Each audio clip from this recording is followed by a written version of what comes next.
everybody, to the James Bouknight stream. Thank you to everybody who has made it out today. We had a busy day of not just basketball, but sport. We had Wembanyama earlier. We have James Bouknight, Let's Watch Film, same tier of event. We had a little bit of soccer, and then we had Game 3 of the finals. Pretty busy night. Just want to thank everybody for coming out here, and I especially want to thank my guest for today, Joe Hulbert. How are you doing? Yeah, if we forget the last sort of 2.5 to 3 hours, I'm doing very well. I'm looking forward to this. I mean, we can always pretend that just didn't happen. It's just wiped from the memory. So, thank you for joining me. Thank you for stepping a little bit out of your comfort zone. You usually are more X's and O's focused NBA guy. Thank you for stepping out into the draft. And I'm excited to get into James Bouknight. What were your priors on Bouknight? Do you mean generally or in terms of this game? In terms of generally. Generally,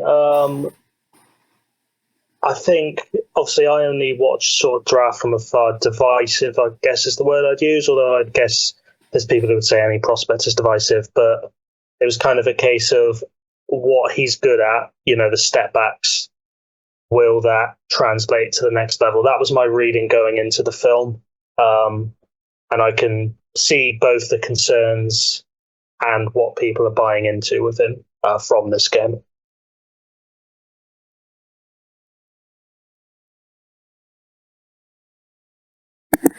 I think he's a prospect that has really had a explosive pre-draft where the people who are trying to project pre-draft forward have really risen him up. He had fantastic workouts. He had a great pro day. He's measured well. And then there's a divide of people who maybe are a little bit more film-based because he only played 15 games. And there's this larger conversation. I have never, I don't watch with the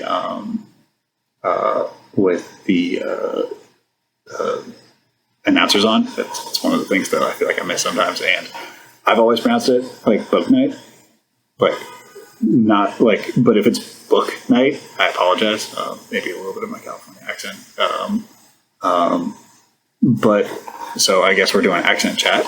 Let's jump into our film again. Welcome. You're on camera now. Let's get this ready to go. So the first thing that I want to talk about is league relative archetype thresholds. So James presents a specific challenge of he does things that are valuable, like just putting the ball in the hole, like taking and making difficult shots. But how good do you have to be at that relative to other archetypes to be good? Like, I think that there is, like, rotational skills are a thing that, like, if you can do them, it doesn't really matter how excellent it is, it will translate. And I just wanted to say, like, what is your barometer on shot making in general within the league? How good do you have to be as a shot maker to stand out? I think the thing I always look at is so I'm going to bring up sort of Chris Middleton, and I think our group chat would say I'm lower on him than consensus. My issue with a player like that is the tough shot making. It is important. Like, if you watch a lot of the iconic shots throughout NBA history, they're not wide open corner threes. They are tough shots. So through contact with defenders in your face. But what else can you do? You getting to the free throw line? Can you get to the rim when they close out? Can you score on people of all sizes? So in terms of the shot making, I need it to be combined with something else that generates either easy buckets for yourself or easy buckets for your teammates. So the second area that I find to be a really interesting element of evaluation for James is how should his usage be allocated? I think that for every scorer, they have a specific diet of shots or specific usage, spread that you want to do. So, some people maybe want to be a little bit more pick and roll heavy. Some people, like Booker is a fantastic example. Like you can, send Booker on spaghetti cuts and have him involved in these like really, easy type of actions to try to get him going. And then he's always going to have a certain amount of snake pull-ups and 18-foot like little leaners and step backs and stuff. And so a question for me going into both, this season and just broader evaluation was like trying to figure out how I imagine the most optimal usage and most optimal shot distribution. Do you have anything that stood out about that or anything that stands out about like the way that sort of scoring type guards should be used or will be used in the modern NBA? I think for me, the Atlanta Hawks and the Utah Jazz are the blueprint on kind of how I would use these guards. I like the idea of just having the secondary creators off do their work off spot ups, not a huge ball screen motion kind of guy. So with regards to Bouknight, like a lot of the way I would use him is the complete opposite to the way UConn used him, particularly in this game. It was very predictable, kind of they would bring him off the ball, but it was almost as if Villanova knew that if Bouknight wasn't able to come off that screen, the offense would shut down and it would stagnate. So he's a difficult one for me because the tough shot making's there. The handle for me was kind of loose-ish. That's not really my area of expertise, but it seemed like he lost control. I wouldn't know what went into why he lost control, but he looked uncomfortable. They had some very strange offensive possessions with regards to the spacing, which would clear up in the NBA, which obviously gives him, you could use that to argue for him rather than against him, is that with NBA spacing, NBA schemes, would this look a lot different? But I wouldn't personally in the early days having run in many pick and rolls. So I'm looking a guy, I know Bogdan Bogdanovic runs pick and rolls. I'm thinking more Sacramento, Bogdan Bogdanovic. Not that I would say they used him well, but in terms of bringing him off the screens and just giving him that secondary creation off back cuts, just trying to make little things happen. My worry with him is that team's just going to look at the pull-up shooting and go, right, here you go, here's a 25% usage percentage in your rookie year. I don't know what the results would look like. That's an interesting, way of framing it because it flows into my third point is that like with guys who sort of with prospects who are on the edge of like, potential primary, but like has value as a secondary, I really like to think about finding a synergistic, either like if they are going to be a secondary initially, which most players are, it's finding a synergistic primary. And like, I think Chris Paul and Devin Booker is sort of a perfect example of a dynamic working well for both players where, Book picked up elements of what works from Chris, but also like the way that they can space the floor for each other. Like there is a way of allocating possessions and allocating styles that I find really interesting. And if you are taking James outside of the top like 8, then there's a lot more potential different styles of primary that he could be matched up with that I think is really fascinating. The fourth point is I think the one that you have touched on a few times to this point, and it's that like he had a 31 usage. And he had a 31 usage in a lot of flat isolation possessions. And you can just tell he's tired. Like it is so difficult to play defense and have to be an offensive engine when like there isn't a read type system in place. And so, a challenge for players who are heliocentric in a fashion, just like in terms of like how they play is how the team moves on a specific night. Is separating like, okay, what here is being tired, what here is the situation, what here is the play.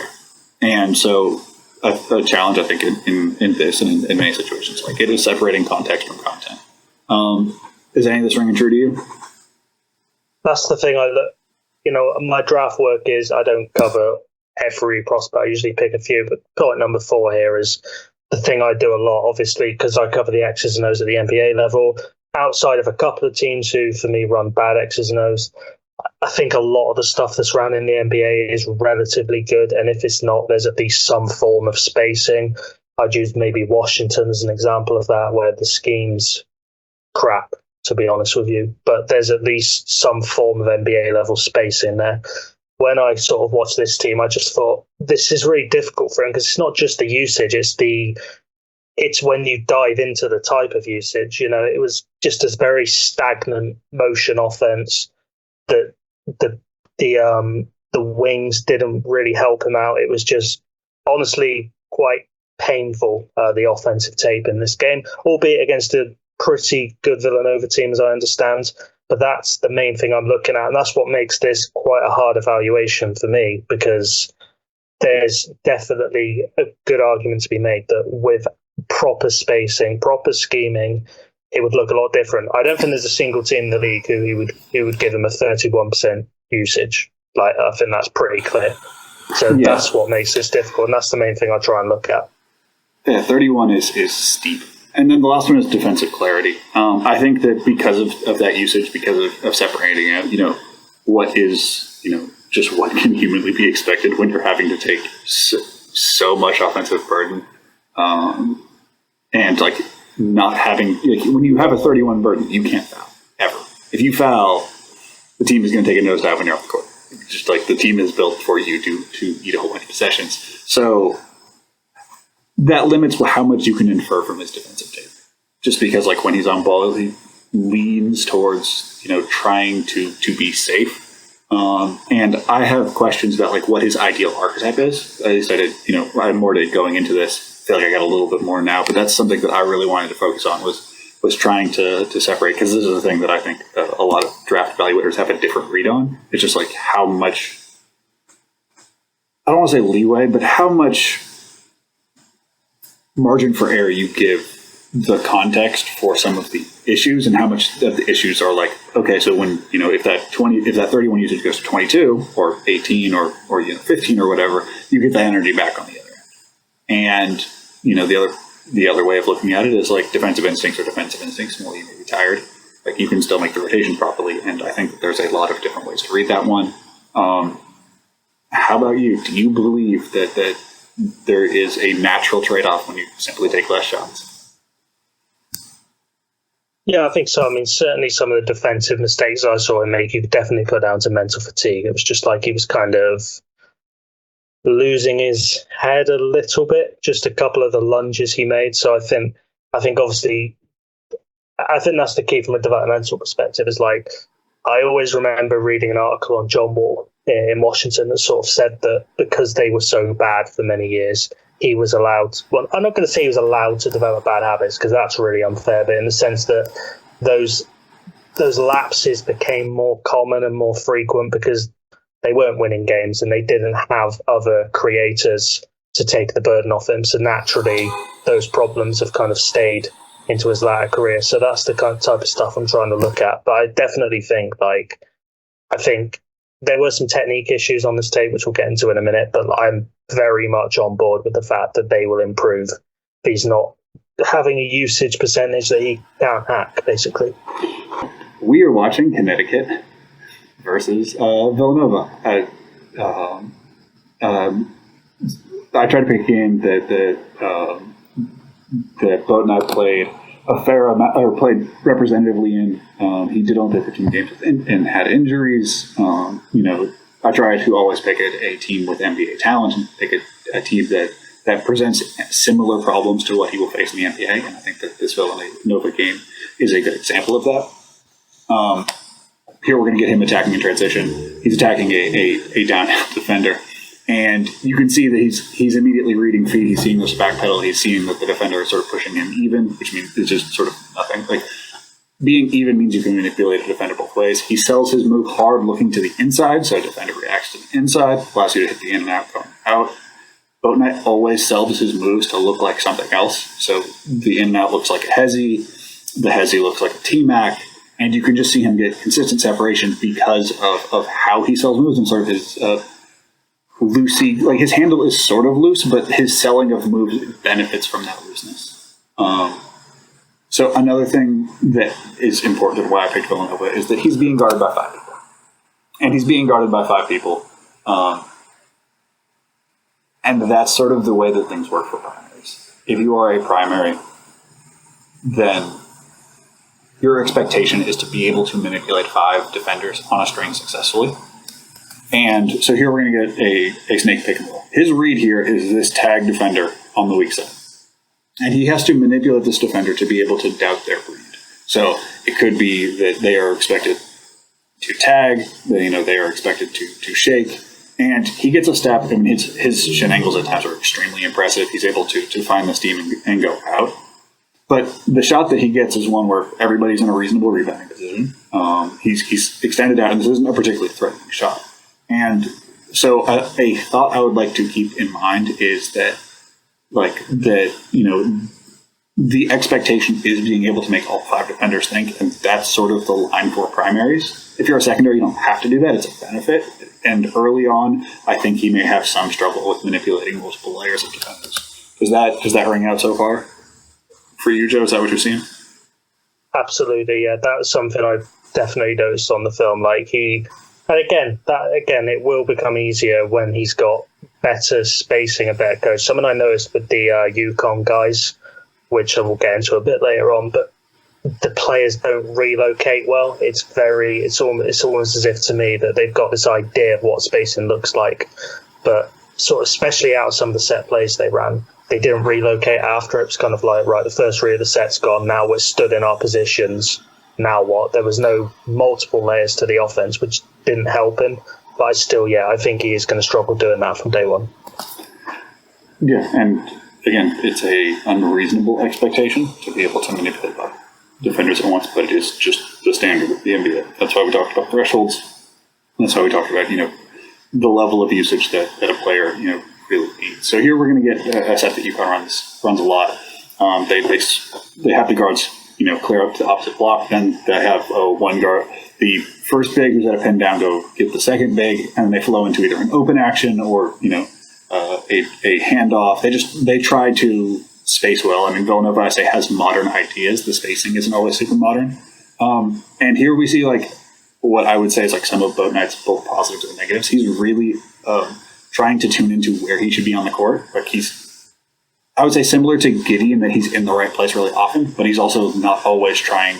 He's not always super locked in on his activity level within that spot. In the Giddey stream, we noted that at times he felt like he was guarding for film, where it's is this enough to not get all that? And I think that Bouknight is doing enough to just make sure that he's contributing, but not always being a force because of his foul levels. And that causes situations where he's a step off, it creates an overreaction. The overreaction leads to this jumping a pick and roll. Nobody else communicates the jump, and it leads to an open jump.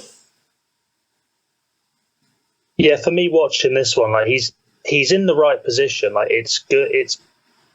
He's in the nail. He's ready to help, but he doesn't help. Now, but for me, I guess this is one you'll know more about than me. A guy being in the right position to me matters, because following the Timberwolves over the years, I've seen plenty of players who just are not in the right positions. Steve Jones said to me once that as soon as a player jumps on defense, the play's over. And and to me, the technique there wasn't great. Whether that comes, I know it's early in the game, whether that comes down to that kind of mental pressure, I don't know. But as soon as he jumped on this play, it was dead. But I think he could have definitely poked a hand in there on number 24. Sorry, I don't know everyone's names. So that's Jeremiah Robinson. I just think that there's a miscommunication on that action. They think one of them, he's I'm just going to go hedge. The other one's I'll fight through. And because of that miscommunication, because he falls asleep for that one moment, you get an action. Here we have double stagger on the slot, and the reads are on the far side. Able to get the defender rising out of his spot, knocks down a tough jumper. The problem, my issues with this sort of play are the process. He doesn't get, I would say, great separation on these. These double drags don't really happen. He gets a switch, and then he gets, they're in a set defense. This is, when you're defending a primary, this is what you want. You have 4 in help and 1 on ball. Again, look at that left hand. That's his right hand. So his right hand's on top of the ball. That's not quite on the side. Okay. So that is unfortunate. I didn't think of that. So I will just pause it 1 second before this goes.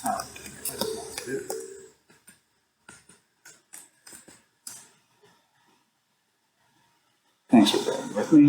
As you can see, I've frozen it here, so now it's on screen. His right hand is right above the ball, so it looks like he's about to pick it up and shoot. And that's how hard he sells his moves. The difference for me is that he gets this defender to buy in on the hezzy, the fake pull-up, hook, line, sinker. And what does he get out of it? He gets a step back that he knocks down. It's a fine shot. Like he's a good enough shooter and he can knock it down. But the process of getting that is a little difficult. Now, if we're going to talk about selling moves, the reason why like selling, especially selling against backpedaling defenders, is so important is that he's not going to be able to win with strength, so it's going to be mostly craft and shooting for him. So here we have a backpedaling defender that's Chenedy and sells the inside hard, big cross. And when you can see on the alternate angle, which we'll get in one moment, she's looking inside. So hard look inside, the defender is going to flip her hips, give the angle she wants, and then once you have the defender slightly in the wrong direction, hard cross. And for him, I would like to see more of punishing defenders the second they make mistakes. And it's not that a step back is a bad shot for him. It's that he didn't force a defensive rotation on that play. He just beat a guy. And a lot of times the NBA teams will live with that because it doesn't power offense, both offense for others and just offense, broadly speaking. Yeah, I think certainly on the Bouknight step out there, like the spacing, I spoke about that a minute ago, but the spacing on that side, sort of after the double drag, there was no second activity, there was no second layer to the offense. It was just kind of like you got one guy at the elbow, one guy down in the low post. It's difficult because it looks like he's, to me, flowing the offense back into traffic, but there's not enough layers to this, which is what to me makes this really difficult as a non-draft guy, and it gives me a lot of respect for what you guys do. It's like this is so difficult because so many of these guys are, I'm not going to say set up to fail, but they don't have what they would have in the NBA. Well, I guess that's part of it. Yeah, I mean, one of the challenges of doing draft work in general is just like that college has a different set of incentives, and the NBA development and development towards the direction of the NBA is going is just not a component. Like, that's just not how it is. So what some coaches like choose to do, but it is not a required facet of it. And so at times you just have to sort of graft either strange offensive choices or doing things a different way, or deferral to older players rather than better players. It's just a component of it. James's craft is really interesting because off ball he has moments of extreme craft where, especially setting people up for screens, he's extremely good. So like when they run like floppy actions or diamond actions, like he's hitting his man, rubbing him into a screen every single time. And then when it comes to like stuff getting into the ball, he doesn't always show that same level. So here's a couple of ways he can enter the screen, and so he just goes. He just goes straight into it and flows and doesn't offer any sort of like problems for the offense to think about. It's just I'm flowing into this DHL. Weirdly Derrick Rose level tip over at times where he just really, really like sets up for difficult angles and can get defenders sliding. They flow into a basically a rondo pick and roll. And Reed is a point guard on the opposite side. He hits the big. I think it's a little bit early, but this is the proper process. Like he makes the defender think about it. I think that he could have stretched out a little bit more, but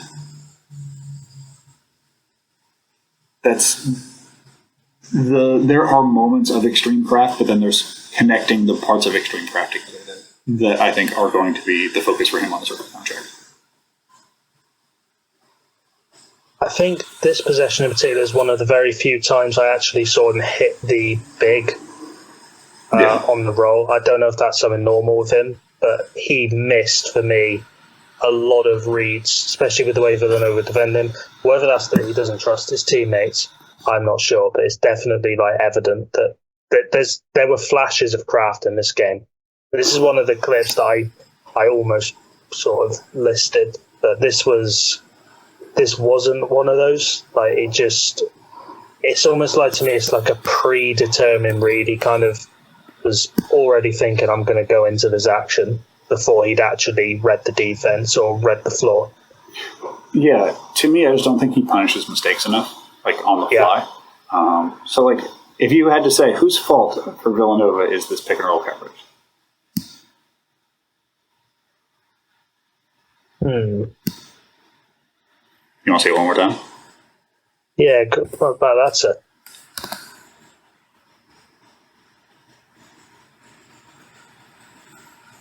I feel like it's 23, if I'm being honest.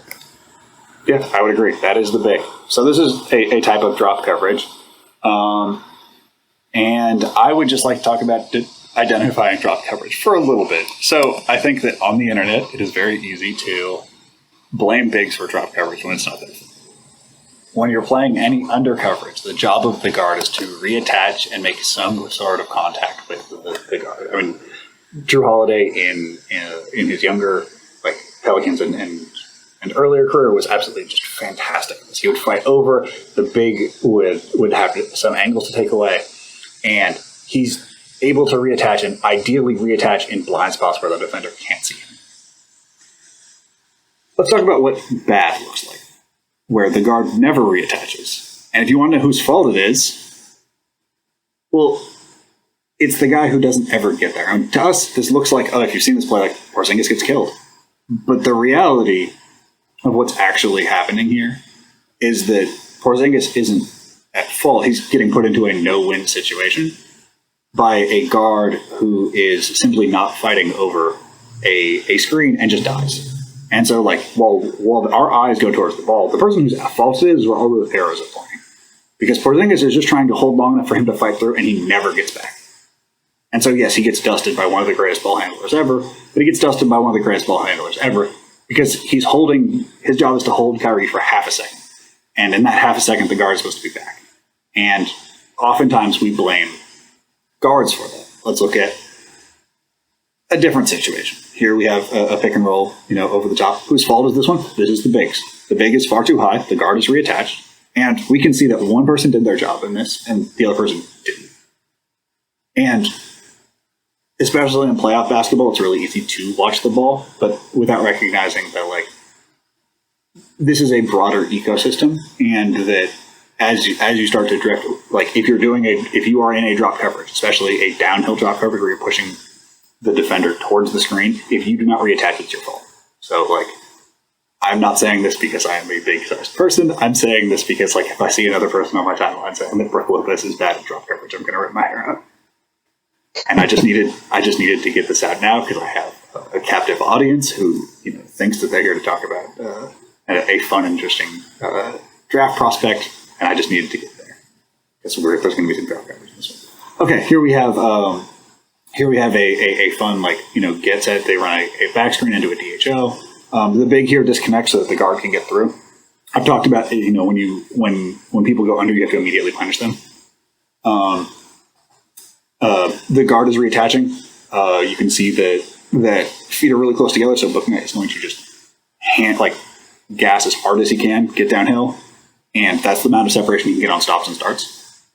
This is a huge difference. This is where he's successful. So when you get defenders flowing in one direction, suddenly he has advantage, and he has to make these two defenders make decisions. It's 3-on-2 on that weak side. Each one sort of has two people, as two are stuck with the ball, and if he's patient, he can get them to force a decision. He doesn't do that, and it results in turnover. The turnover is not the important part. It's that he misses a choice at the top of the screen when it's 3-on-2. He didn't make them declare what they're doing.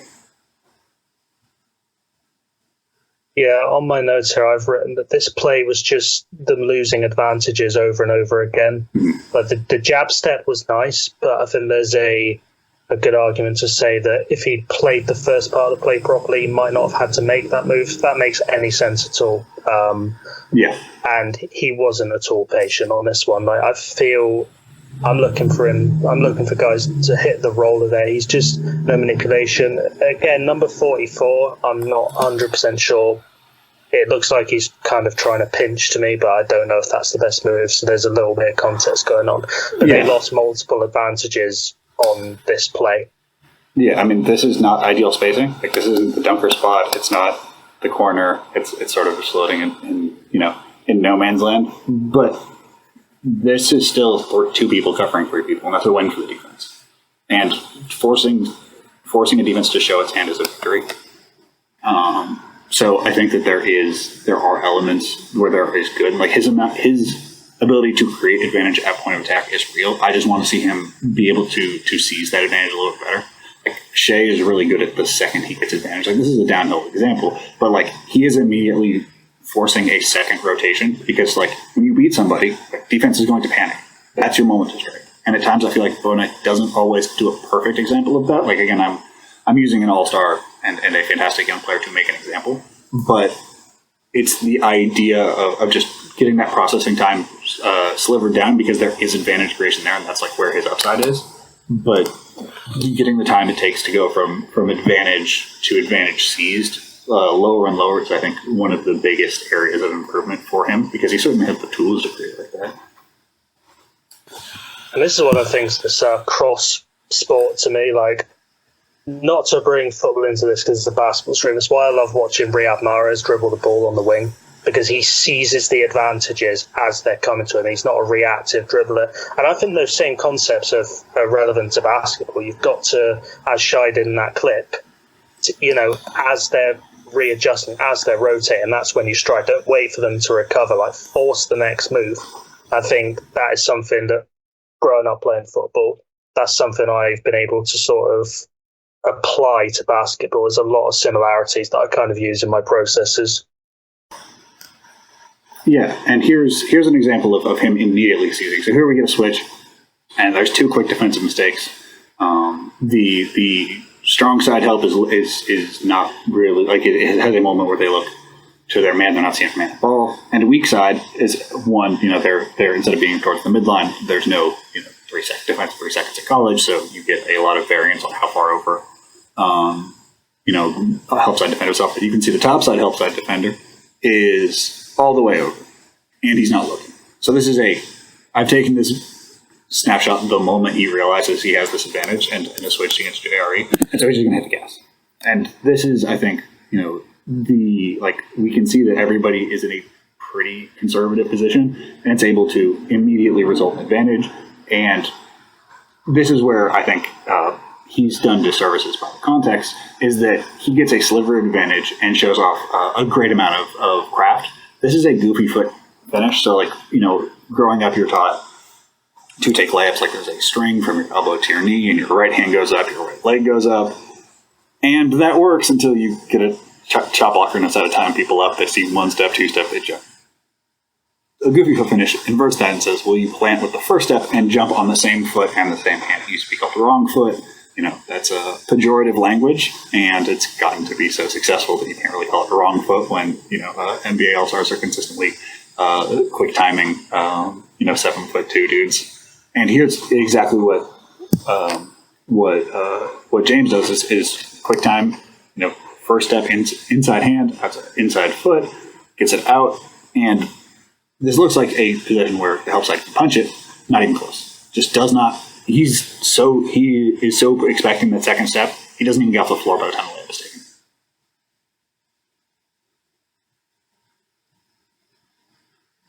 taken. This was definitely for me the sort of play of the first half from him. I don't know if you agree with that, but just in the way he quickly sort of was able to transition as well. And just another question on those sort of types of finishes. I mean, how important is it for you when you're analysing a prospect that they can display these different types of finishes, or is it okay for a prospect to kind of be able to be reliant on one way of finishing? Oh, I would say craft finishes are essential. Because, here's why. He's not super strong, and so he's going to have to win with craft. And so here we're in a situation where, Dario couldn't go over the top. And so Shea is going to goofy finish and extension finish at the same time, so that Dario doesn't see the ball until it's basically, about to be laid out. And if you are not a superhuman athlete, if you can't go chest to chest with people, you need to have as many finishes as possible to discourage the types of situations that are the most uncomfortable for you.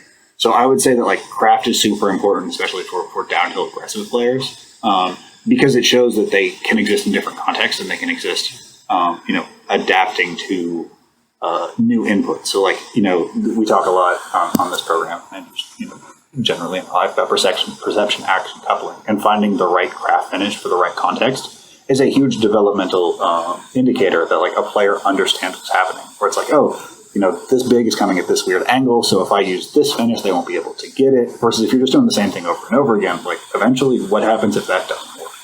And it can be a bad sign if a player has to craft finish versus like low major bigs, but everything in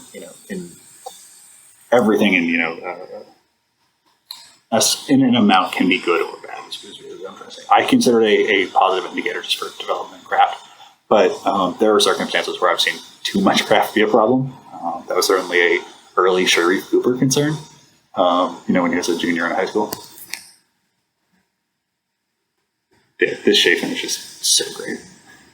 Left hand, full extension, Rubio, Dario, no chance. And if they do, there's always the dump off. Beautiful stuff.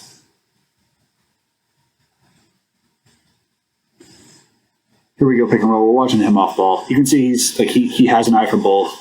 He stays pretty close. They don't want him helping too far out, get him into danger positions. But I think that in the league he can cover bigger ground. I think that at times he can get a little too locked in on his guy. He's a pretty good help defender, but a thing that young players make a mistake is that they can time their looks at the wrong point. So you're scanning between both, you're using your peripheral vision, and he just looks at the wrong time. So he's going between both. And the 1 second he looks is when the guard drives, because his head is turned, there's a back cut, he looks back for his guy, he has to spin around. Like that was his self-responsibility. And like this is a good defensive possession that just has one moment where the focus is lost. And like I think that there's a tendency to think of defenses like this binary, like what is bad defense? It's like no, you just had one moment where like if you look away at a specific, at a really like a flashpoint, things can go poorly even though you don't at this point. So like here we have Gordon Hayward. There's 2 feet in the paint. He turns to look and be like, okay, where's my rotation? And in that moment where his shoulders are turned, and gone. He looked away at us for just a half second, but it was the most important half second because that was the only time that Porter could go. And like this is a much worse defensive possession than the one we just saw. But it is important to note that like defense doesn't exist on this like binary scale of plus minus. Though I do know that there are people who do plus minus scouting and they do good work. It's just generally not how I see something as broad of a spectrum as defense. Like here we see RJ Barrett. He is perfectly positioned for the ball as a right time. But as the ball is going to move down, I think that's Bismack Biombo, he's going to turn his shoulders. And just because he turns his shoulders for 1 second, he turns at an angle, he goes away. And I think that this is the stuff that is really hard to like get down. Like why like the scalability argument doesn't always click for me is that like this isn't something that you can just like you get because you're less tired, or you get because you get at a faster pace with more punishment. Because like in the NBA, if you look at the wrong point, doesn't matter how nice you're, like things can go really poorly really quickly. So I think that this is a thing that I would really like to see how his micro skills develop, how his his positioning and just like these minor relocations work. At times he can be super aggressive, trying to like deny just to keep the ball away. Other times he can like be in close proximity to help side just to reduce his exposure to like long closeouts. But I think that ideally I would like him to have more long closeouts. Okay, so this is going to look a little confusing for everybody.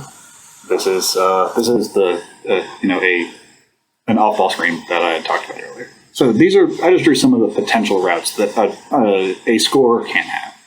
So we have hard step to the screen, flare to the corner. We have curl the screen. We have take the screen high and then flare back. And then we have. What did you say? That was my phone on my. Gotcha. Yes. And then we have just coming up the screen directly. And a thing that Bouknight is just like super impressive at is that he like sells every one of these options so that like off ball his defender can never really lock in on what's happening. And on this play, like he'll change paces, he'll change directions, he'll use his eyes to sell things.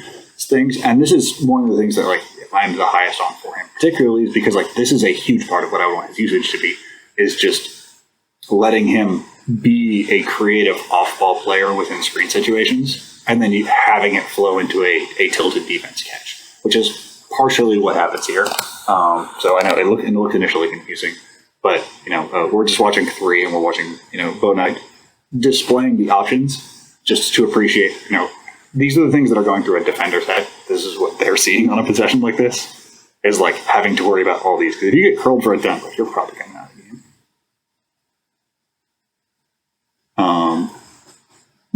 It ends up being a down screen, a tuck down screen is going to come off.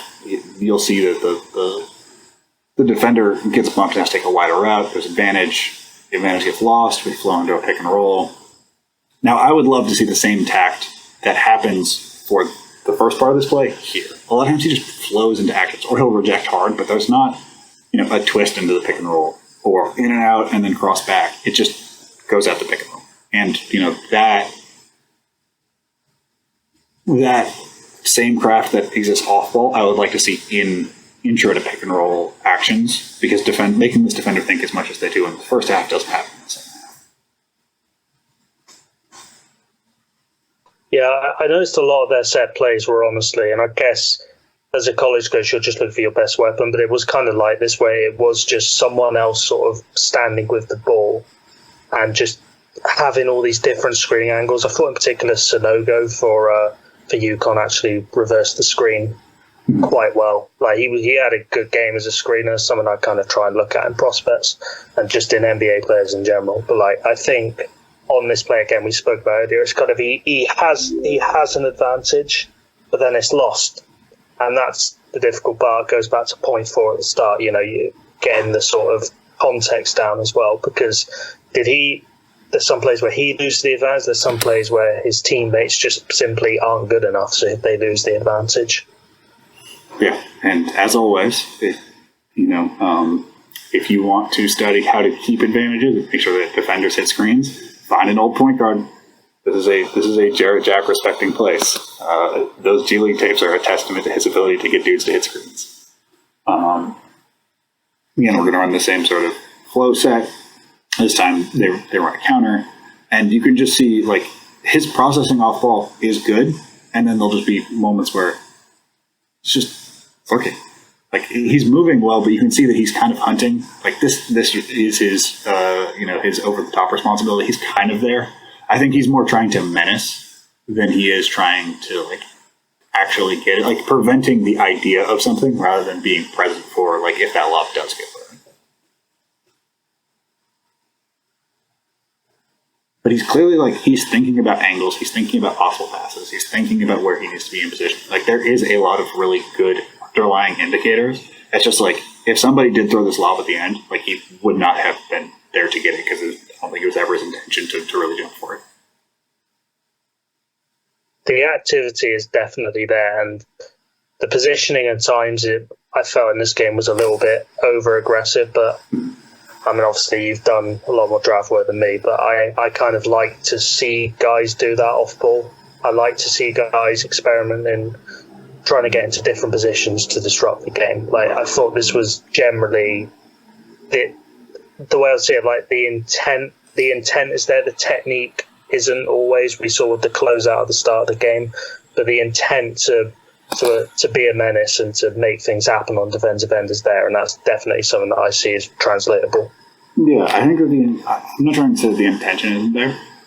It's that he's very much trying to be a body in space. He's stunting at ball handlers, trying to make them uncomfortable. But if we talked about what we want him to do, where you're just freezing him and saying, making a decision, he would have been screwed, because he's just trying to cover as much space as possible in his job without power.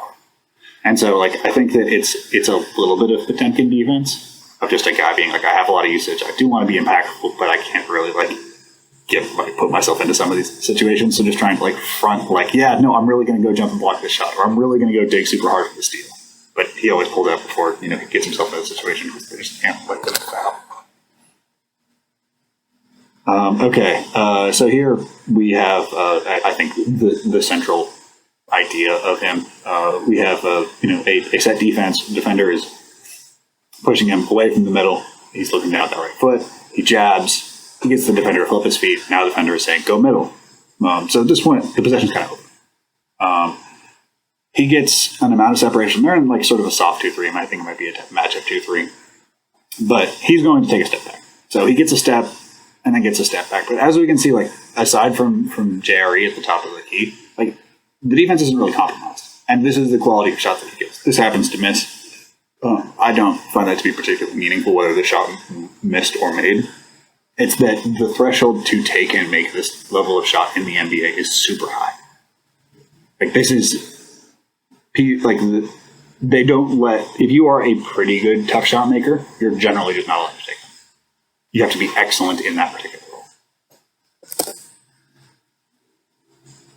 This is the thing, like, I'm with you on the process as well. Like, if this had gone in and I was doing a big profile on him, I probably wouldn't put this in, because to me, if it had gone in, it doesn't tell you a lot, because he's not going to be getting that shot in the NBA. Like, the list of people who can take that and not be benched is very small. See, it's not about being benched for me. It's about like people who can take like dead end shots, which is generally how I think of like really difficult shots. Is like there's not a progression. Yeah. You know, like it's the shots where coaches are like, hats off if he makes it. Like, you know, we like if he makes it, that's fine. We did everything we could on that possession. Like Brandon Ingram here is almost 7 feet tall, and he's taking a shot that I would say is extremely contested. And if he doesn't take the shot, there's nothing else on this possession. Like there's no counter out of it. Like it's just either this goes or it doesn't. And that's sort of been the history of Brandon Ingram's career. Is like he has times where he knocks down these shots, and you know he's an all-star, fringe all-star guy. And there's times where he doesn't. And like, what's his second skill in the league?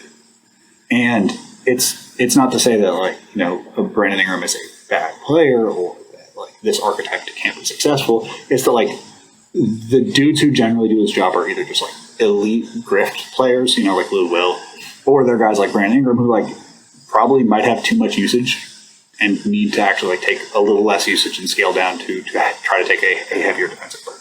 Because like the difficulty of shots they're taking is like huge, and they're 6'10", and they have huge wingspans, and even still like they just can't seem to find the easiest shots in the world. It's interesting you bring up Ingram, because in terms of like consensus to other NBA guys, I'm definitely lower on him than consensus. And other guys, like I said at the start of the stream, didn't I? I want to know what they do to get the easy shots. And if they're not getting the easy shots, it's how much attention are they drawing? And a lot of the stuff Ingram does, I don't think he's compromised the defense on what he does. He compromised the defense in the sense he makes the shot, but like it's a really tough watch for me, because it's pure skill. It's pure skill, but how do you fit that around other players? Going back to what we said about the synergistic primary at the start, how do you fit a player like that into the team? It's a difficult thought, and the difference to me is like when you see him off ball, he can draw all that attention off ball. Like when you have him attacking, not even like a tilt defense, just not as the guy who's taking on a 1-4 fly, he can get a foot in the paint. He can like make he can make good reads at times. I think he just doesn't he isn't as risk taking with passes as I'd like him to be. I find him to be like a good processor, but not necessarily but I find him to be a little bit risk averse as a passer. Like I think the skip pass is the one that should have been made personally, but I get why he took the one over top. Ajax just misses the shot. To me, this is the stuff that's interesting. It is less skilled in terms of an eye perspective, but I find that to be fantastic. And this is the central defensive role question: is like how much value can you get from him off ball? Because there are guys who fit in his broad archetype, like physically, and have his explosiveness. That are very valuable if they can be hypermobile and maneuver through screens and be present for every rotation and then create havoc on the defensive end.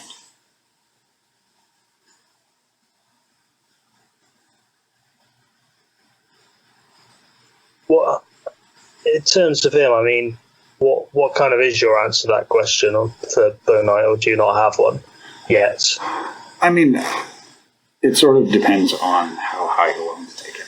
Because I think that the higher you take him, the more willing you... I think the more you want out of the defense, the lower you take him, if that makes sense. Like, if you think that he is a higher level shooter than, I think he shot like 30%.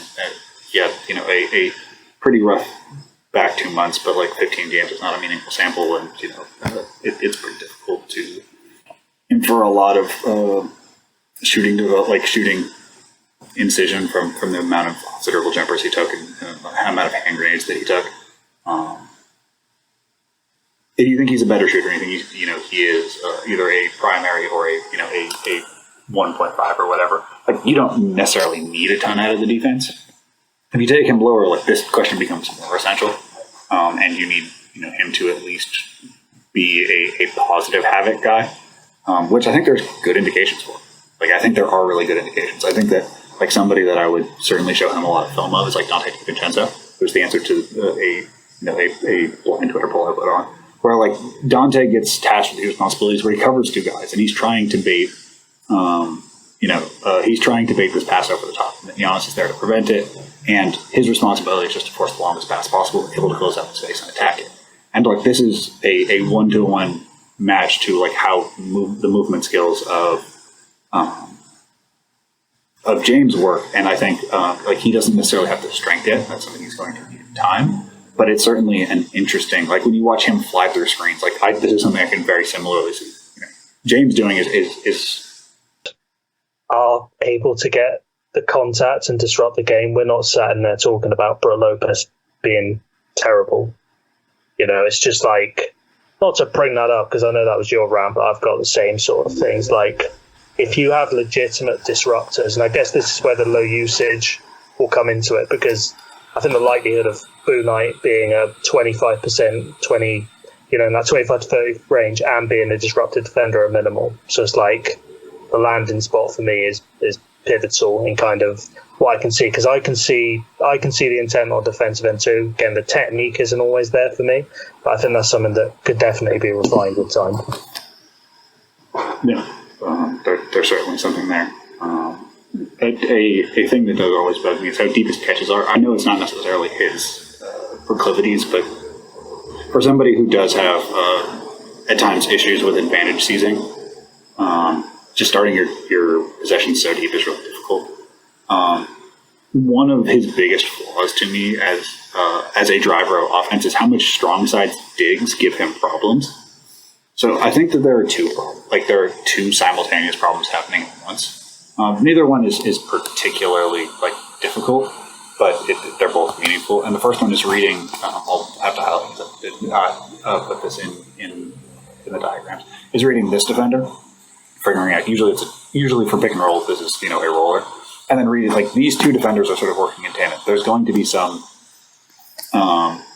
There's going to he's going to create some rotation, but reading that rotation and recognizing that when somebody is jabbing, when a defender is stabbing, when they are digging over, that it's actually you're now in a 4-on-5. But they've committed fully to an option, and instead of recognizing that and realizing it's a moment of strength, at times he can just buckle in and give in to those digs. And you'll see that on his pick and roll possessions. You'll see that on his ISO possessions where he goes into these situations that kind of look like they could be split.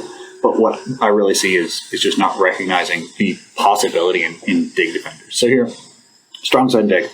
And Ingles is going to recognize that these two have between 2 and 3 responsibilities each.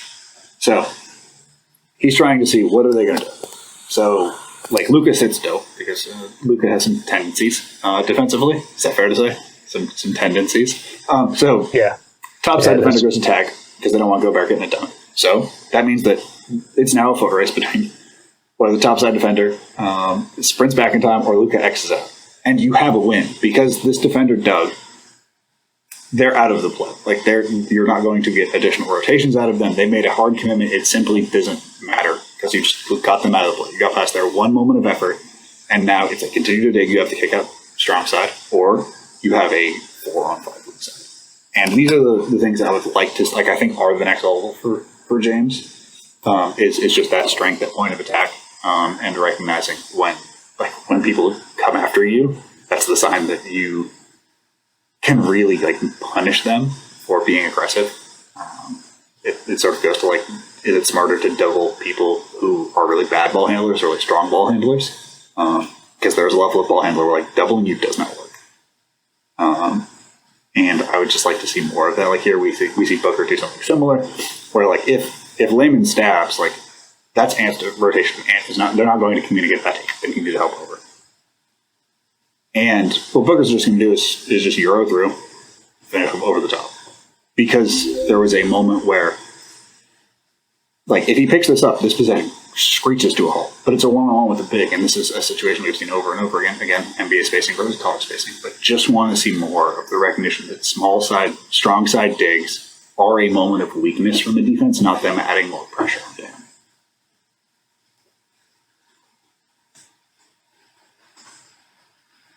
We'll talk about the coupling of strong side digs. I believe there's one other really difficult one that I would like to discuss that comes up later.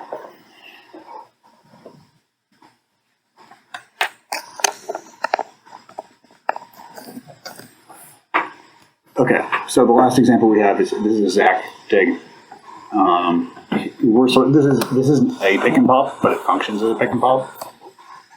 And Biz has to recover to the shooter, and strong side corner is acting as help. So the big is going to vacate the space. Zach is going to hit a Smitty really fast to freeze Rozier, who's sort of trying to they're trying to shunt him towards Biz, who's going to leave. So it's going to leave an opening, and Zach just gathers lower. So when we usually think of Euros, we think of them, at chest level, but a way to counter digs isn't like to be strong through them. It's just go get the ball lower and recognize that you can get lower. And because these digs are not like full serious digs, I'm not throwing their bodies, it's just an arm out. If you're lower, you're just going to brush through them. It's a pretty easy thing once you've gotten to the point where you are comfortable with a little bit of pressure. And this is sort of the style of attacker that Bouknight is going to be, skinny, bouncy. You need to be able to break these and not allow defenses to just stab at you in the way that he does to others defensively.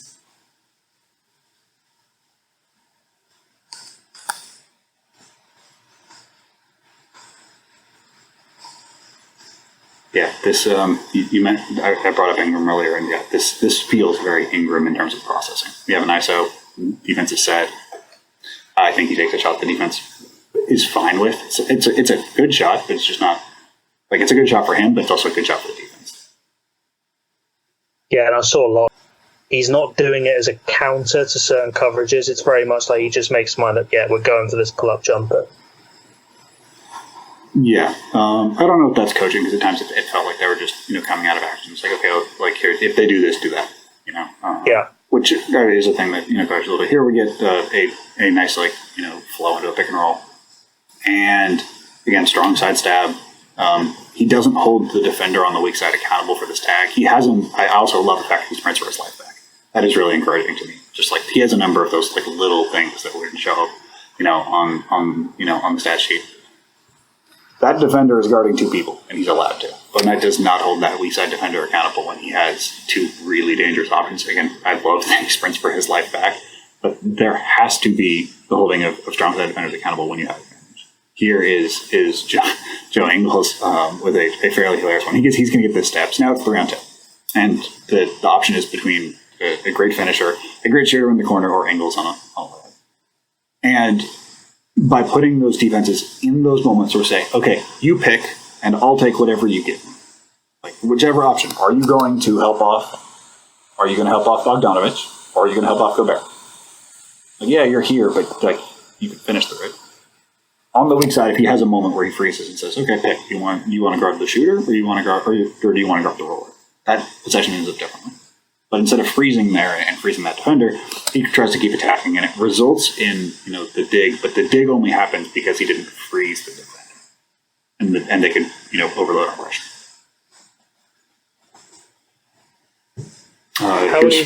Go ahead. How easy is that to kind of develop? Do you think? It's just reps. It's reps, and I think placing in situations. I like to think of it as limiting pick and roll reps, but targeting what the pick and rolls look like. So here's a perfect example. Here we have a Fournier targeted pick and roll, and this is a diabolical option. So they're going to run, it's a down screen into a handoff that turns into a pick and roll.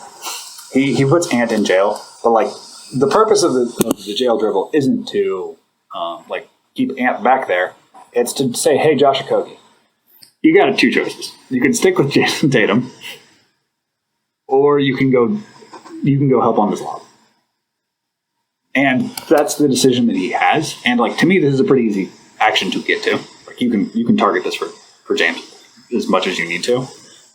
But it's the idea of like, you put him in situations where there isn't a clear like, hey, we want you to do this. It's, we want you to freeze in this moment and force the defender to pick something, and you pick whichever route they take, you pick the opposite. And like, this is an easy thing to set up in summer league. It's an easy thing to set up in practices and small-sided games, and in NBA games. So I think that it's generally positive. It's just a thing that a coaching staff has to recognize and want to work towards. I'm guessing, I would say certainly from my watching, delay is probably becoming the most common action in the league. I think like it's certainly up there in terms of like, I've seen pretty much every team run it. Are you sort of I'm certainly of this opinion that's going to be a big part of his usage from day one is delay. Like, yeah, there's a reason a lot of teams are running it, and a lot of teams are running it for their secondary guys, is because the reads, I'm not going to say they're simple, but you get a lot of different reads, and it's a good breeding ground for developing ball handlers and giving guys secondary reps, because there's a lot of options you can take out of it. Yeah, I mean, instead of saying like simple, I would say targeted reads, where like it doesn't make things easier. It just makes it easier to say like certain things aren't going to happen. Like it's not like you're in straight, super high ball screen, but like a million things could happen and a million coverages could happen. But by, running delay, it's like, okay, they're probably going to do these one or two things. These are your 3 counters. And that's so much easier. Here we can just see him off ball again, well positioned. Like, I think he has, again, a dictate to not foul, a dictate to just be like, don't be in these results. But I just see him again and again make these quick reads. Like, this is a jump switch. The guard who's guarding Colin is absolutely screwed on his double screen, and so he immediately flips out and gets to the corner. Like, that's a fantastic play. The problem is that like, he doesn't hold his footwork. He's pushing in baseline, and then when he gets to step baseline, he doesn't cut him off.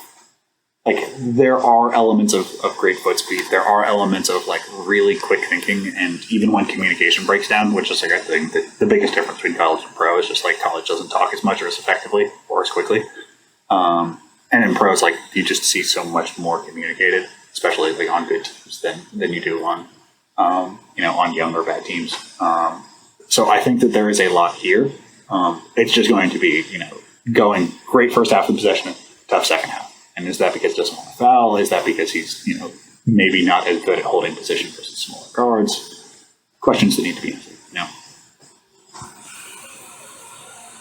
Here we get a soft switch. I really don't like soft switching. I think this is either the soft switch or it's the one where there's just no communication. Yeah, this is the non-communication, and the corner's given up. I like that he gets back. Like, I like that he reattaches. A lot of guys don't. And because he reattaches, like, they get a worse quality of shot than they probably would have. This points to our some of our thoughts about communication probably being an issue on this team. It's just that like this stuff keeps happening. But he does reattach, and it results in a meaningfully worse shot than probably would have attempted if he had just died on the screen, which like a lot of guys do, especially when you have a huge usage. Is like, what they're going to pull me. You're fine. The chemistry on both ends felt bad. On offense, it was more that like Sonogo would flip the screen quite a lot, and it's like the rest of the team weren't in sync with him. That was something, I guess that's going to be common in college because the rosters change quite a lot, but that was something that was really, really noticeable for me. Yeah, so here we got pick and roll. We have 3-on-2, and this is a very mobile 3-on-2 because the low man is going to clear out. So if you just freeze in this moment, something's going to open up, and he keeps going. He has this sort of like wobbly knee thing that's pretty hard to like get a hold on physically. Like, it just seems like he has some instability issues in his knees. He does have a history of a knee injury. I don't know if that's going to be just like a thing that he works on long term. I don't think he has too many like terrible landings or anything. But I just want to see, that's a moment where he's got to go slower, gets into a nice little T-Mac, doesn't go. But like, there was a moment with real advantage. It was lost. He had to take a tougher shot. It's a theme for him that like he gets good advantage, then either can't hold it or doesn't make the right decision when he's holding it to continue it and make more defenders make more decisions.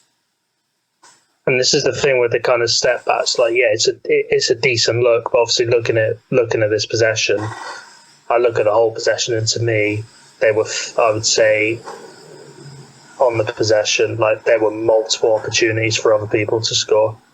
And this, this possession, man. Oh. Yeah, that's the one that really that's the one that scares me with the knee, where if you can see it wobble. I wasn't able to talk to Polar or anybody. Like I don't have any personal experience with this sort of knee instability or core instability. So this isn't one that I have a ton of insight on. I can just speak to the prior knee injury, but it strikes me as very strange for a guy who is as generally fluid of an athlete to have these issues stopping when moving on a diagonal plane.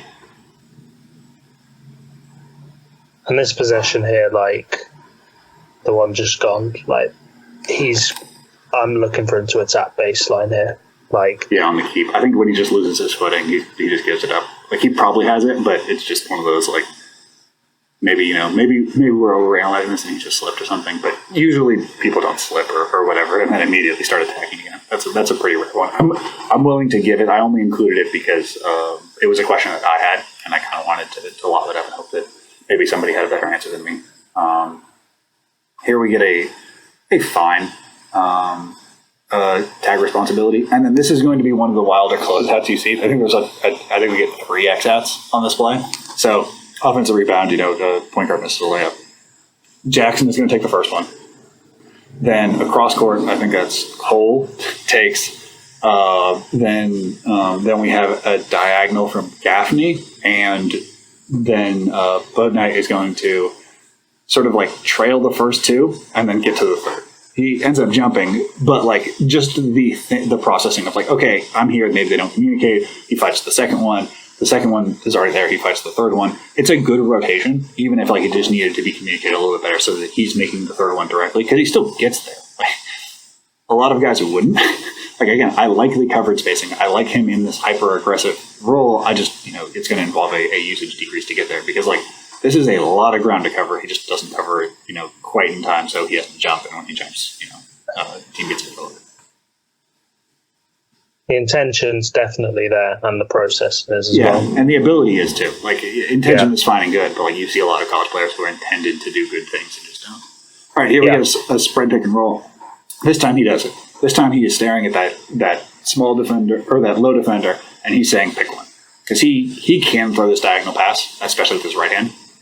The problem is that he takes a quarter second too late, and so the window shrinks.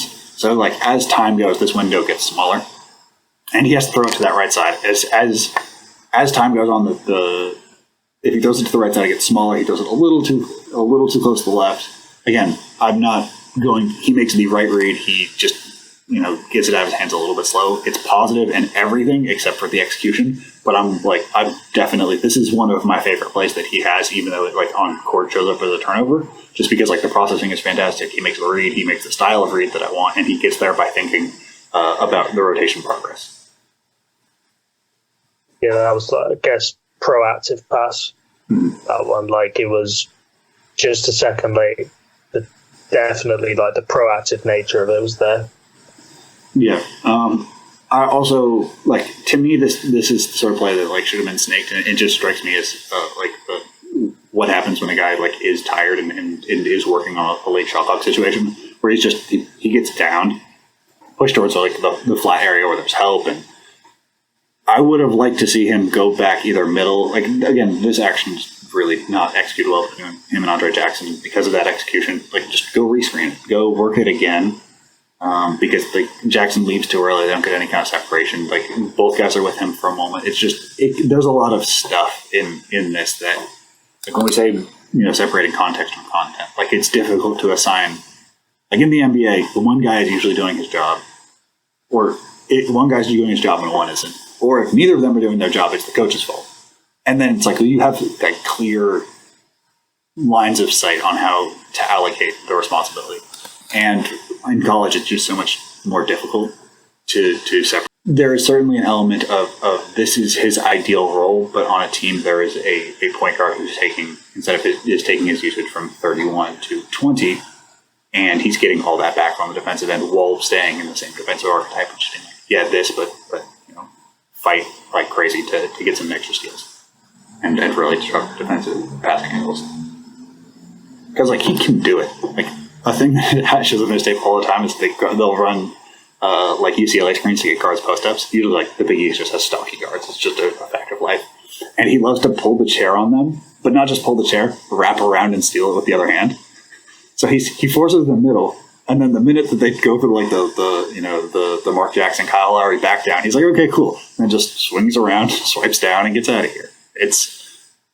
These are the things that lead me to believe that there is a very good Havoc defender, because he does have these understanding of angles and understanding of little tricks of how to go defenders and angles well. Skip pass as soon as the window's there, gets down. Again, right-handed, I think that's where most of his passes are. But it's stark how quickly he gets this out compared to some of his other reads, which to me, makes sense, because I see him as a second side playmaker or a first side playmaker. And if those are the reads he's gets quicker, then get it out and then give him the ball.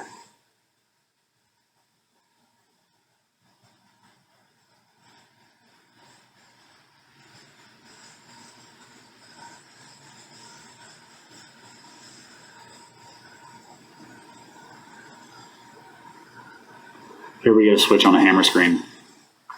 After the hammer screen, the reason why this is a particularly cruel step by Villanova, because they're going to set the hammer screen and then have the hammer screener lift. So if you switch this, it's a blind action where the low man is now in a really tough help situation. And they don't communicate it. And so it's basically a cut behind Bouknight field of vision. He stabs and the pass just goes behind it. How much blame, could you put? Because that... I mean, I think that this is, the amount of stress that puts on one player. Yeah, that's why I picked a lot of these defensive clips, is that, I think I came into this with the idea that he was a much worse defender. But he's proven... To me, this is sort of... It's designed to be a no-win situation. But it's even he's making a mistake in a no-win situation, and I think that he grades out fairly well as a defender. But it's also noteworthy that I don't think that even on the even if he was super locked in, he can do particularly well, and that's why I brought up separating context. It's well, how much do we actually are we seeing here from him that is his limitations as a defender? How much is just communications in terms of his ability as a standstill guy? I don't think that this pick and roll read is because the spacing is bad or the other players are limited. I just think that he doesn't make this read on time, and because he doesn't make this read on time, he allows himself to get stabbed, and then the stab turns into a rip. And again, consistently, I love a skinny guy who fights. I will say that it's one of my biases, but we see from him that that is an area of difficulty. Here we go. High pick and roll, really soft switch. I would like to see him I like him as an uphill defender who's fighting to keep the defender away from the screen rather than flowing them towards the screen, just because that seems to be a good use of his tools on smaller guards. But that wasn't something that shows up a lot in his tape of him being used as an uphill guy. You mostly had him be a downhill guy. Let me know if you want me to run that back or anything. Do you have preference on uphill or downhill in terms of pick and roll coverage when it comes to playing drop or soft switch? To me, it depends on kind of the rest of the personnel. Yeah, I think that if you don't have a great rim protector, uphill makes a lot more sense. Yeah.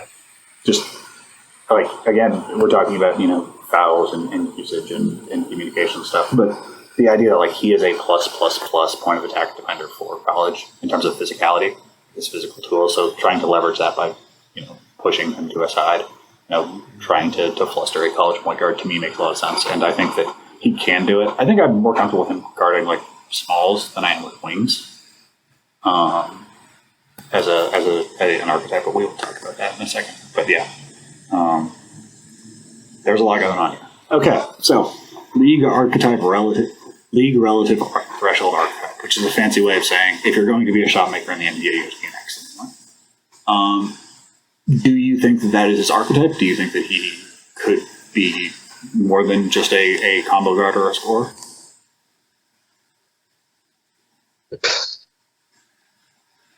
I'm going to go with yes, but I think the chances, like you spoke about the craft. That's the first thing I'm kind of looking at. I expect him to be at his best as kind of that second. Bogdan Bogdanovic is the type of usage that comes to mind to me, like coming off screens, making those simple reads out of the delay sets, floppy if they run that for him. That's the kind of stuff I'm looking at. But I don't expect him to be like a top tier usage guy. Yeah, I don't think I expect him to be a top tier usage guy either, but I do think that there is much more passing and much more second side passing, especially than like the rough assist percentage or assist per game give credit for. But I think there is less of the primary stuff.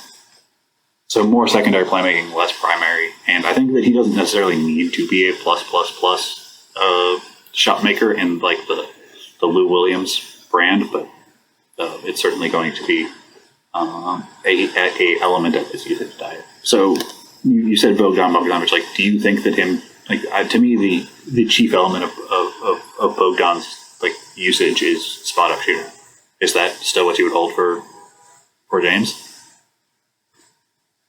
That for me is what I see as probably the most important thing to the ideal type of usage for him. If that makes sense. Like if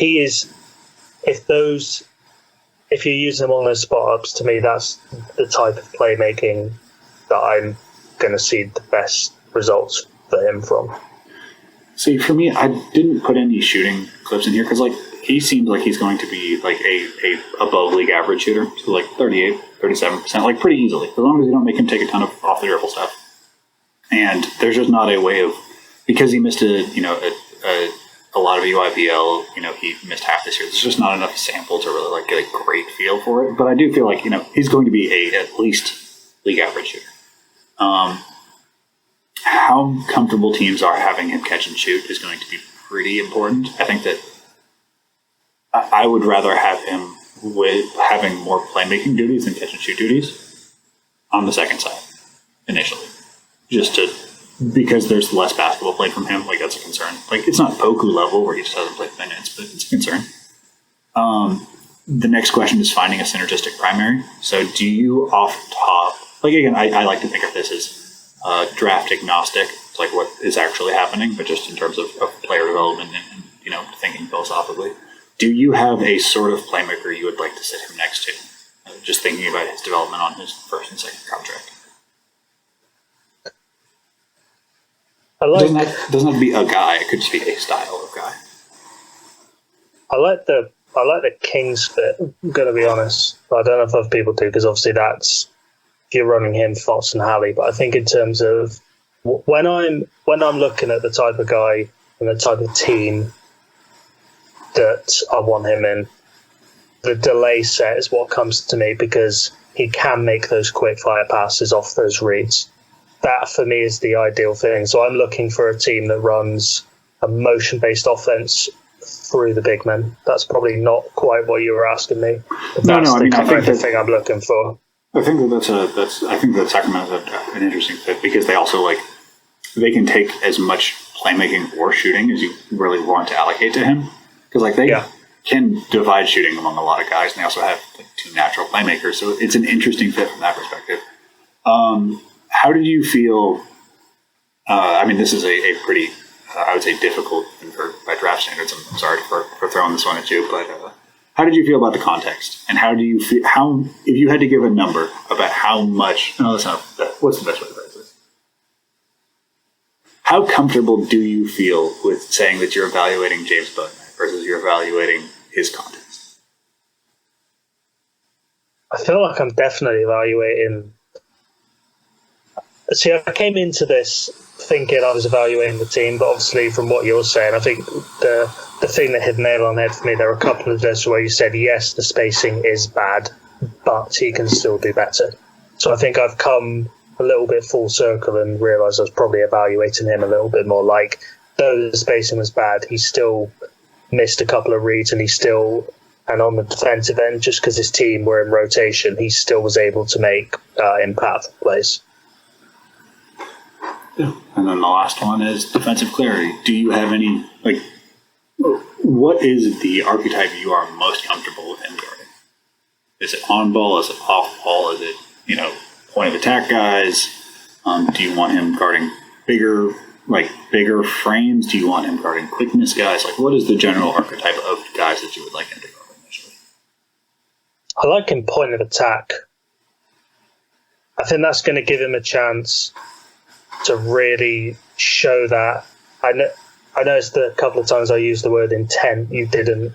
It's not a word you would use. It's kind of the only word I can think of. But that gives him a chance to showcase the footwork, the disruption, and it gives him a chance to sort of play through those mistakes as well. I think he's going to be impactful, point of action from day one. Probably against bench guards early on. I'd like to see him against the Jalen Brunsons, Lou Williams of the world. I think he can really get into and disrupt them from day one. Yeah, I think Lou might be a little too much, just because Lou's craft versus rookies is cruel. I would pay real money to just see a year by year breakdown of what it looks like when guys get their first crack at Lou Williams defensively, because he just does evil things to you're going to jump for that young guy. Okay, we're going to free throw line. Yeah, I think that I want him guarding guards initially, but I also want him to be guarding off ball guards. It doesn't necessarily have to be the weakest player on the floor. I don't think you're hiding him per se, but I think that the thing I would like to see most is how much leverage we can get out of the ground coverage. How much havoc is there. And you can always pin. I think it's easier to be a point of attack defender if a guy's hey, just be aggressive. Your job is this and this only, than it is to be all right, so guard 3 people at once on this, for this 2.5 seconds on the weak side. And welcome back. Thank you to everybody who stuck around. Do 5-10 minutes, whatever we have for questions, we can always jump back to. I'm going to scroll up a little bit and see if we have any questions initially. I'm seeing that I'm getting roasted for Bouknight a bunch. Just my brain doesn't pronounce it that way. That is my accent. Okay, let's see.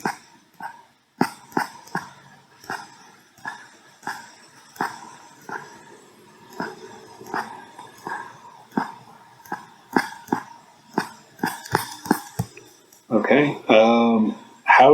Max Goodlove asks, how do you feel about a potential Bouknight fit in New Orleans? I like the fit defensively. I think him and Kyra could be quite exciting because you've got Kyra. Kyra's a good nail-help defender as well. That'd be some really good off-ball defense. I'm not sure I love the offensive fit. I don't know if you have a different view on that.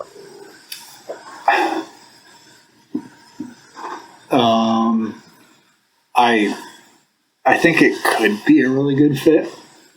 I think it's really dependent on player development and play style.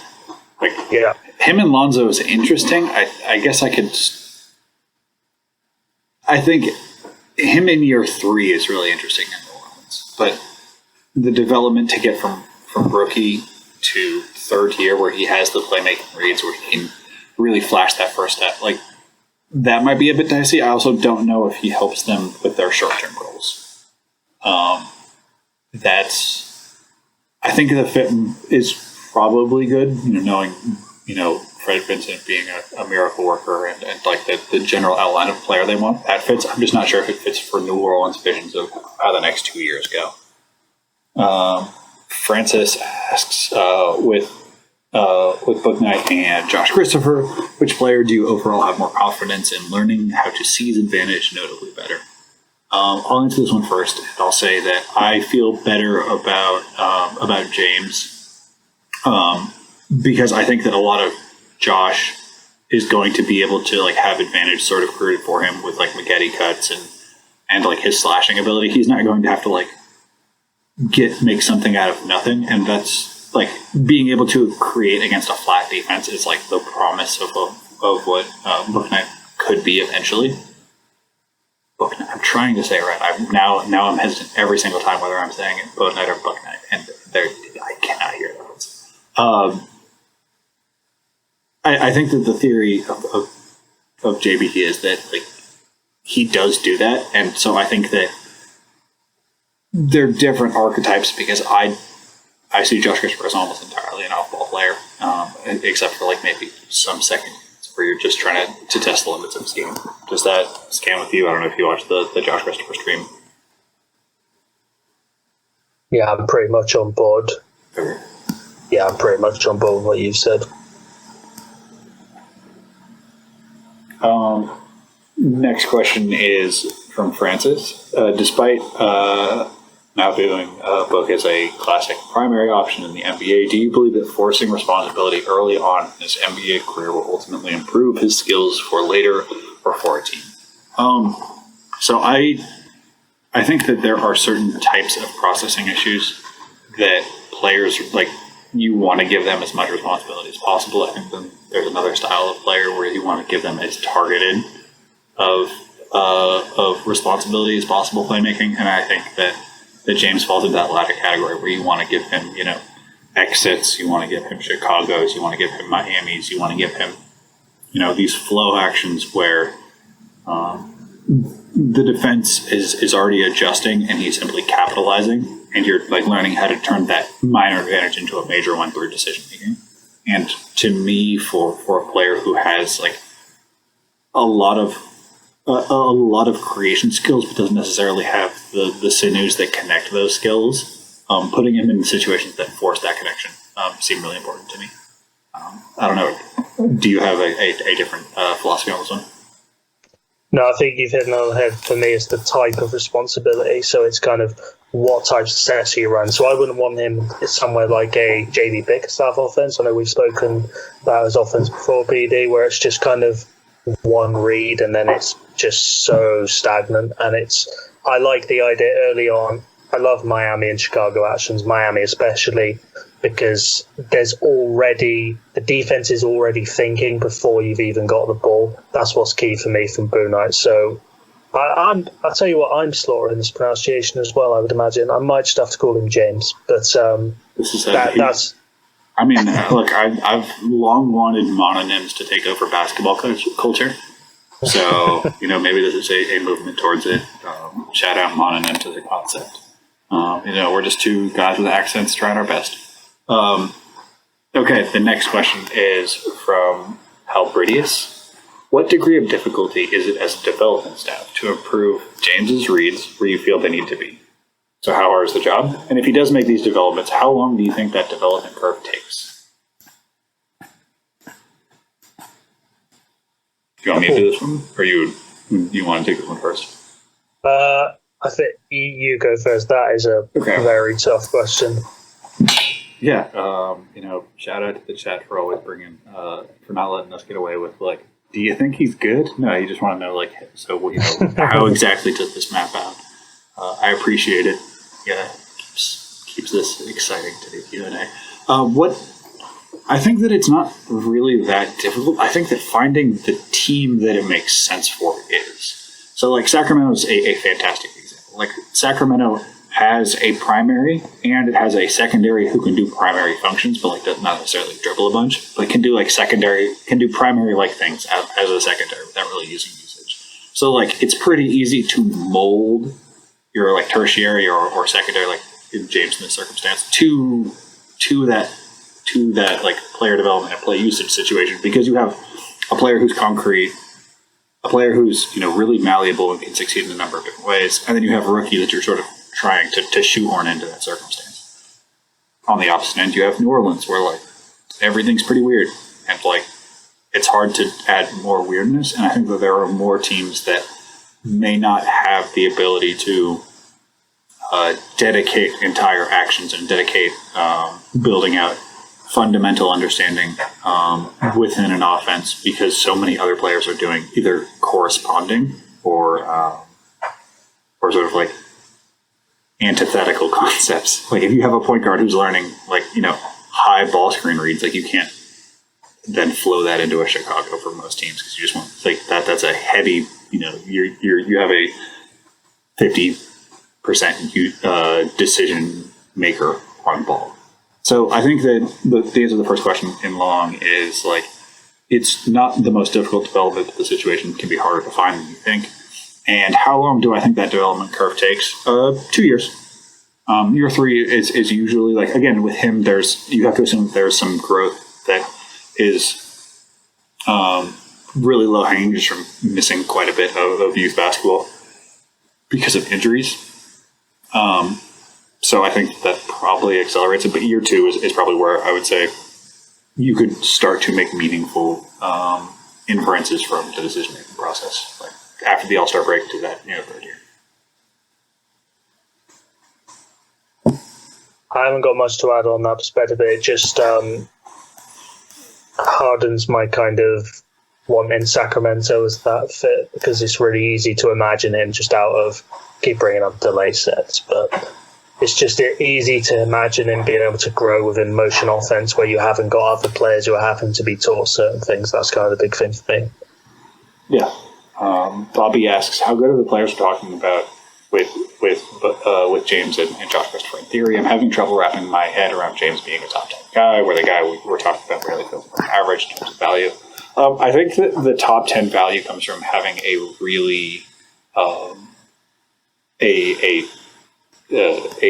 question that that Francis actually asked about shooting percentages, and I think that the idea is that like the value from James comes from creating super high gravity using off the dribble shooting, and then using that to be able to leverage his first step and some of the wiggle and craft that he has. So like I think that player and the idea of that player is certainly a top 10 value for certain teams. The challenge being that like I don't necessarily think that's the best way that he develops. That I don't think that his off the dribble shooting is as meaningful a signal as other people do.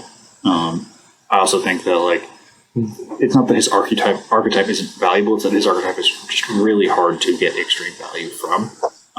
So you kind of have to believe that like there is that the situation was so bad that he'll be further optimized in a more sensible NBA role. I think that it's much more likely. So for this question, because I think these two are sort of the same question, which is, do you think it's more likely that James is a sub 30% pull-up shooter or above 35% pull-up shooter? Because I think that's the meaningful difference between having James as like a lottery guy and probably like a top 10 guy for certain fits, and having him like flirting with the top 5 or top 7 is how meaningful you think the off-dribble shooting is. So do you have an answer to above 30 or below 30 or above 35? I think I'm going to go for below 30. What's the reasoning there?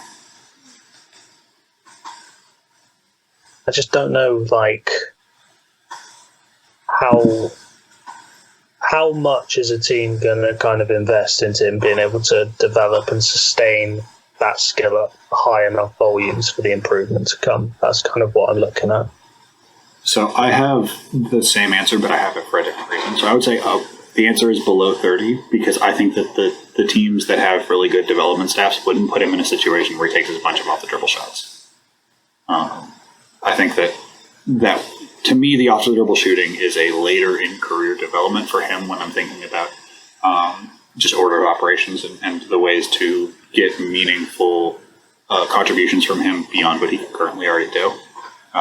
So I think that I would say throwing him in the deep end, just being like take a whole bunch of off the dribble threes, is I would say one of the least optimal ways that I could imagine developing him. Because like he can do a lot of really positive things. It's just not saying like go do what Shea Alexander does. Like SJ is just not the model of how I would like his usage profile to go for his early development to get to that longer term shooting development.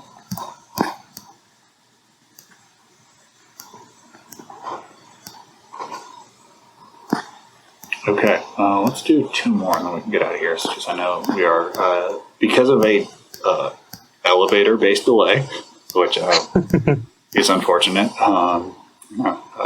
Bad day to get caught in an elevator. ran a bit behind and are competing with the finals, and I would like to watch that. If Bouknight declared for the draft after his freshman year and was drafted, do you believe he would be further along developmentally long term than returning to UConn for his sophomore year? I think basically everybody would be more meaningfully developed in college or in the NBA, even if it's like minor usage or playing in the G League. I just believe that being a full-time professional basketball player is the best way to develop, with extremely few exceptions, unless there is a very suited, very individualized, or like there are players who get better in college and like if they had gone to the league didn't want them. So it's like, well, now you're in a situation where like you don't have a tailored environment. But I would say probably almost everybody develops better in the league. But there's also the soft skills of like, some people need a certain type of environment. Some people need to mature more. Like, I'm not saying this about James specifically, but like there are personality elements to players that like we just don't know the answer to because being a private scout means that I can't hire being a public scout means that I can't hire a private detective. I can't do like FBI levels of background research and understand those decisions. So I would say, just like speaking generally, I think that every single player, if they have an NBA level buy-in, does better in an NBA context developmentally.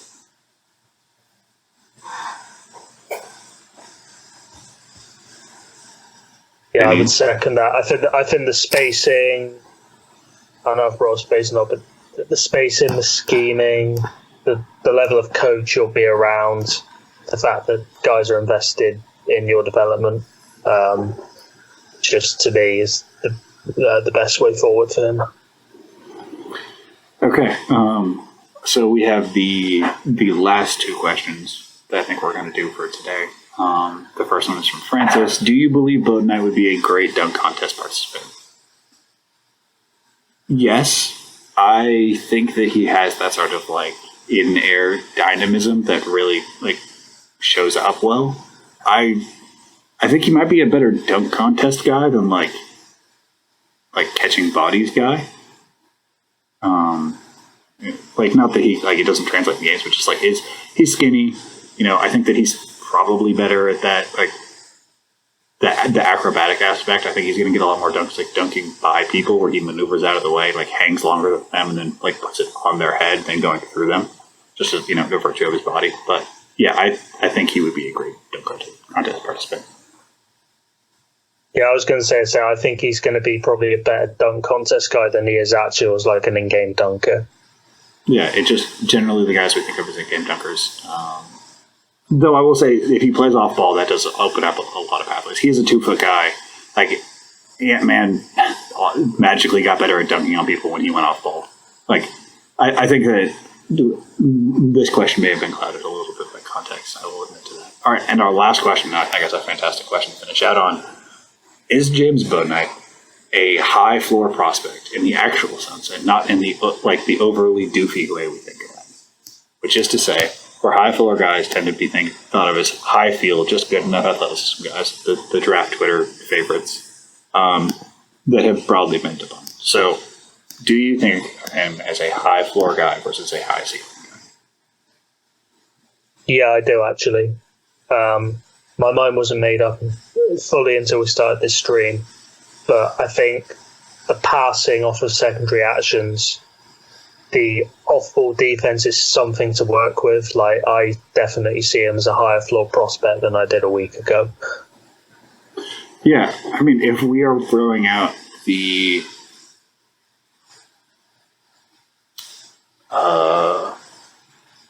bottom 15% of fits of people who I think are organizations that are not good. Other outside of those, which I think are the places that might have him try to do, super on ball impressions that just aren't suited to his long term development. If we separate those out, if you just look at his average fit, he's a super high floor prospect because there's so many ways to get value out of him. And there's so many ways to optimize his development in different pathways. I think that a lot of ways that we think of high floor guys is they do a thing, and they do a thing really well. And if you think of it in sort of like the RPG sense, where like you're there's skill trees. Like once you get past that first thing, like there's not that much there for a lot of like what people would generally say are high field guys. But when you have guys that like have multiple pathways of development and offer multiple avenues of success, like yeah, it may not be in the like change the league sense, but like I think that there is a stronger likelihood that James is a positive, a plus contributor on a playoff team than many players in terms of outcome percentile than many players in the lottery. And I don't think he's seen it that way. I think he's one of those guys who's like he's either going to be a star or bad. And I kind of think it's the inverse. Once you set aside those the 3 to 5 organizations that wouldn't do him favors. All right, so we've run on quite a bit. Thank you to everybody who stuck around. Thank you for people who did, who stuck around for finals counter programming. Joe, let them know where to find your stuff. Yeah, this can find me on Twitter at Joe Hulbert NBA. Mainly cover the Dallas Mavericks, but I'm always looking at X's and O's. I've tried to step up my draft coverage. Our good friend Francis has given me a lot of unique prospects. Matthew Hurt, Raekwon Gray, 2 I'm looking at the moment. So hoping to have some stuff out on them quite soon.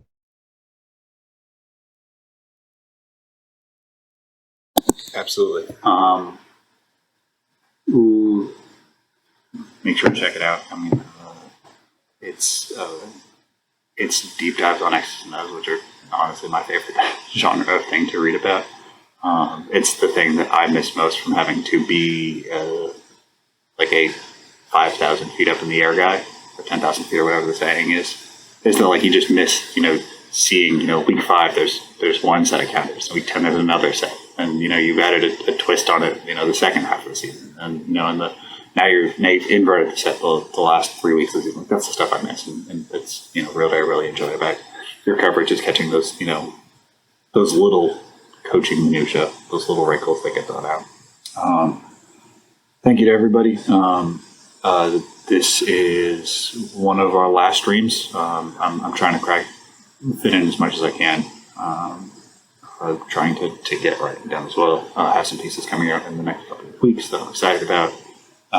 If you can subscribe to Patreon if it's in your budget, really appreciate it. The stats and video packages aren't cheap, and you guys have done a wonderful job of really changing my life by supporting me.